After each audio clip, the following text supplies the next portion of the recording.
This week's Parshas Naso, we find the Parsha of the Nesiim, the 12 offerings that the Nesiim made at the Chanukas HaMishkan.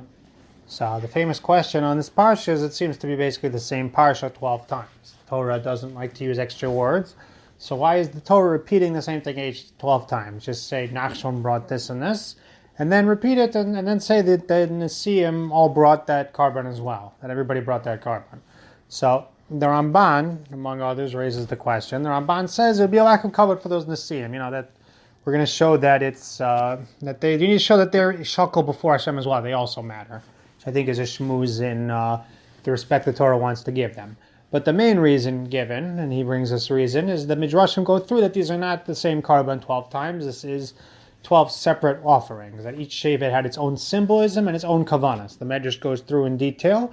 The Me'amoy summarizes it nicely. That Yehuda, for example, his Karbanos are all about Malchus. But each Shevet brought based on their specific individual relationship with Hashem, and based on the Masorah that they had as well from Yaakov Avinu about what would happen to them before the time of Mashiach. It says Yisachar represents Torah, and Zevulun represents the sea, and Chazakas HaTorah, Reuven represents Datzav Yosef, his Tshuva from the Ma'aseh, and everybody there, everybody, whether it's the bowl or the spoon, they all have that same symbolism that fits into those, into their theme.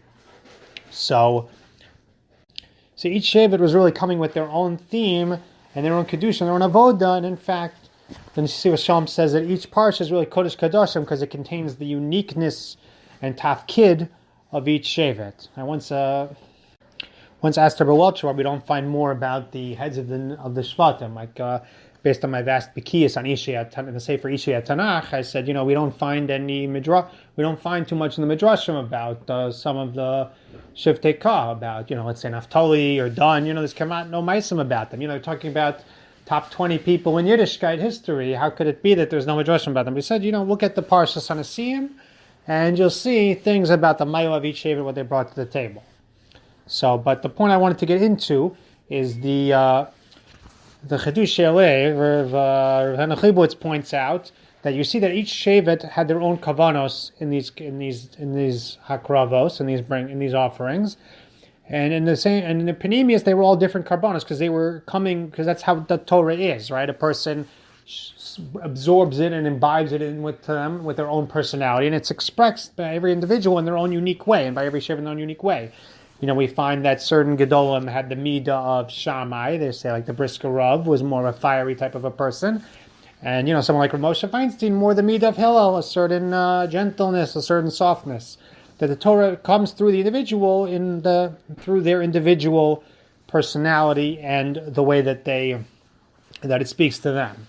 And at the same time, he points out that we see that the Shevatim did not do was say, well, this is the best Karban for me, and so I'll bring what's best for me. They all kept a certain homogeneousness, certain uniformity. And the Medrash praises it. The Medrash says that's why Ephraim's Karban was able to be brought on Shabbos. He says because each one showed kavod to their friend and all brought the same Karbanos. She said, so that midah of homogeneousness was just as important and just as essential as everybody being individual. Everyone had to be an individual, but it was within the framework within a certain framework. And I think it's an important message for us that we need to be ourselves, and we need to be real, and we can't be clones of each other. We need to imbibe the Torah and let it come through us with our unique attitudes and our unique personalities. And at the same time, we have to fit into the framework of the Torah, and we have to fit into the framework of the Frum community. A person could choose to be part of a different part of the Frum community, but they need to fit into a part of the Frum community.